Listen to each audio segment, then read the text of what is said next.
এক এক পরিবার থেকেও না, কয়েকটা গ্রামে মিলিয়ে 2-4 জন 5 জনকে মাদ্রাসায় পড়ুয়া ছাত্র পাওয়া যায়। অধিকাংশই স্কুল কলেজ ইউনিভার্সিটির দিকে ঝুঁকে, সেখানে কোরআন শিখাবে তো দূরের কথা, দুনিয়া কেমনে অর্জন করবে, দুনিয়া কিভাবে আরও বেশি দুনিয়ার সাথে মহব্বত বাড়বে, সেগুলো আমাদেরকে শিক্ষা দেওয়া হয়। তবে কিছু কিছু প্রতিষ্ঠান কোরআন মাফিক সুন্নাহ জীবন তাদেরকে শিখানো হয়। কিন্তু আমাদের মাদ্রাসাগুলোতে কোরআন কি জিনিস, আসমান কি জিনিস, জমিন কি জিনিস, ইসলাম কি জিনিস, এই সব বিষয়গুলো মাদ্রাসাতে শেখানো হয় বলে আমরা মাঠে নেমে যখন ইসলামী শাসনের জন্য, ইসলাম প্রতিষ্ঠার জন্য যখন কথা বলি, তখন ওই সকল স্কুল কলেজ পড়ুয়া ভাইদের কাছে আমরা কারো কাছে জঙ্গিবাদ হয়ে যাই, কারো কাছে মৌলবাদের গালি শুনি। কথা বলে ঠিক কিনা? কোরআন থেকে যখন দূরে সরে যাবে যেই সমাজ, ওই সমাজ কোনোদিন শান্তি লাভ করতে পারে না। কোরআনের আইন যে রাষ্ট্রে প্রতিষ্ঠা লাভ করবে, সেই রাষ্ট্রকে আল্লাহ তাআলা মক্কা বিজয়ের পর আল্লাহ রসুল যেভাবে মদিনাকে শান্তিপূর্ণ করেছেন, মক্কাকে শান্তিপূর্ণ করেছেন, সেইভাবে আমার সোনার বাংলাদেশ যেহেতু বিজয় লাভ করেছে, সেইভাবে এই সোনার বাংলাদেশেও কোরআন অনুযায়ী আইন পরিচালনা করলে, কোরআন ফলো করলে, সমস্ত সেক্টরগুলোকে কোরআন মাফিক সুন্নাহ মাফিক পরিচালনা করলে, আলেম ওলামাদের প্রতিনিধিত্বের মাধ্যমে যখন সমাজ রাষ্ট্র পরিচালিত হবে, ওই মক্কা মদিনার মতো আল্লাহ আমাদের দেশকেও শান্তিপূর্ণ করে দিবে। কিন্তু আমরা পিছিয়ে আছি, কথা বলার শক্তি হারিয়ে ফেলছি। আল্লাহ পাক রব্বুল আলামিন আমাদেরকে কথা বলার শক্তি দিয়েছেন, সকলে বলেন সুবহানাল্লাহ। এই শক্তি দিয়েছেন কে? দমানো যাবে না। রাজনীতি কথা চলবে না হুজুর। রাজনীতি কে শিখাইল? সকল রাজার রাজাকে, আর জোরে বলেন কে?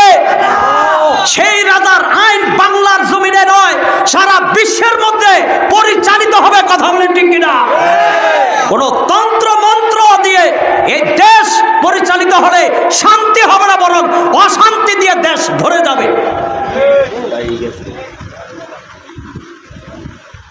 অতএব একদল নিষ্পেষিত হয়েছে, আরেক দল এসে বৈষম্য দেখিয়ে তারা এটাকে লুটে খাবে, সেটারও সুযোগ দেওয়া যাবে না। সকলের ঐক্য থাকতে হবে। পারবো না ইনশাআল্লাহ? তাহলে আল্লাহ কি বললেন? ওয়ামান আ'রাদা আন যিকরি ফাইন্না লাহু মাঈশাতান দানকা।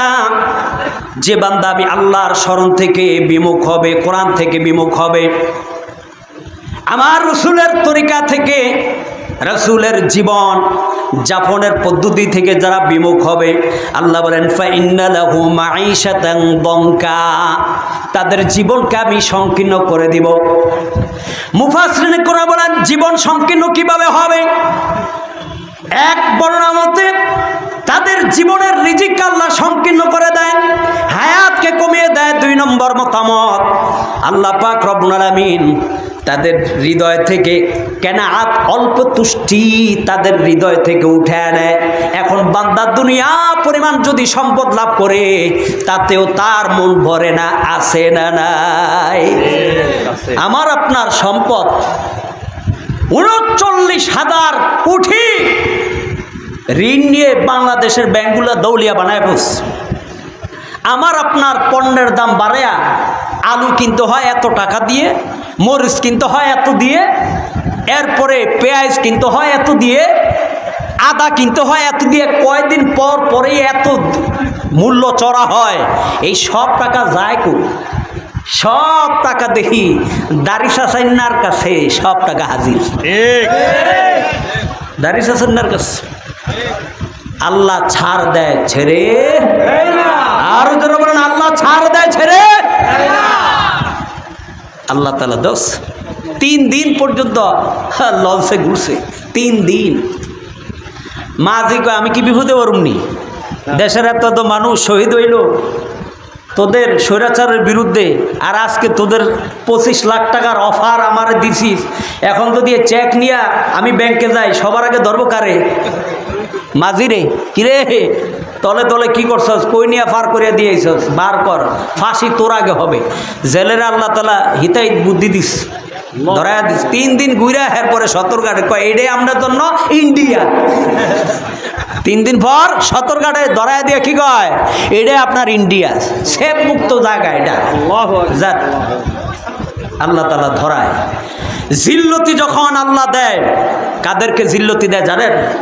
কোরআনে কারিমে আল্লাহ তাআলা জানিয়ে দিয়েছেন, ইন্নাল্লাহা লা ইউহিব্বুয যালিমিন। জালেমদেরকে আল্লাহ তাআলা ভালোবাসে না। যখন মানুষ তার সীমালঙ্ঘন অতিক্রম করে, সীমালঙ্ঘন করে, আল্লাহ পাক রব্বুল আলামিন স্বয়ং আসমানের ফেরেশতাদেরকে জানায় দেয়, এই দলটাকে আর আমি আল্লাহ ভালোবাসি না, এদেরকে আমি চাই না, আমার একনিষ্ঠ বান্দারা এদের ছায়াতলে থাকতে পারে না। ধর, পাকড়াও কর, পাকড়াও কর। দুনিয়ার শাস্তি তো কিছুই না, পরকালের শাস্তি এটা দেখা যাবে। মানুষ হত্যার শাস্তি সবচেয়ে বড় কঠিন, মারাত্মক। আমি সেদিকে যাব না, ব্যাখ্যা অনেক লম্বা চূড়া হয়ে যাবে। আমি তাফসির ধরেছি সূরা আবাসার, সেখান থেকে আমি আল্লাহ তাআলার স্মরণের বিষয়টা আপনাদেরকে বুঝিয়ে দেওয়ার জন্য এখানে আসলাম। সূরাতুত তাহার 124 নম্বর আয়াত। আমার সময় খুবই কম, 2-2.5 ঘন্টা আলোচনা করি, সেখানে আমার সময় আজকে খুবই কম। আল্লাহ পাক যাতে এই আলোচনাগুলোকে দিন, ঈমান, আমল, সমাজ, রাষ্ট্রে এই ইসলাম প্রতিষ্ঠার জন্য আল্লাহ কবুল করে নেয়, বলেন আমিন। আমাদের ওয়াইজিনদের জন্য আপনারা বেশি বেশি দোয়া করবেন, যেন সকল ওয়াইজিনরা হক কথা বলতে পারে। এই মঞ্চ আমার কাছে আমানত। আমি যদি এখান থেকে হক কথা না বলি, প্রত্যেকটা মানুষের জবাবদিহিতা কিয়ামতের মধ্যে আমাকে দিতে হবে। অতএব এই মঞ্চ হক কথা বলার মঞ্চ। আপনারা সকলেই দোয়া করবেন, করবেন না ইনশাআল্লাহ?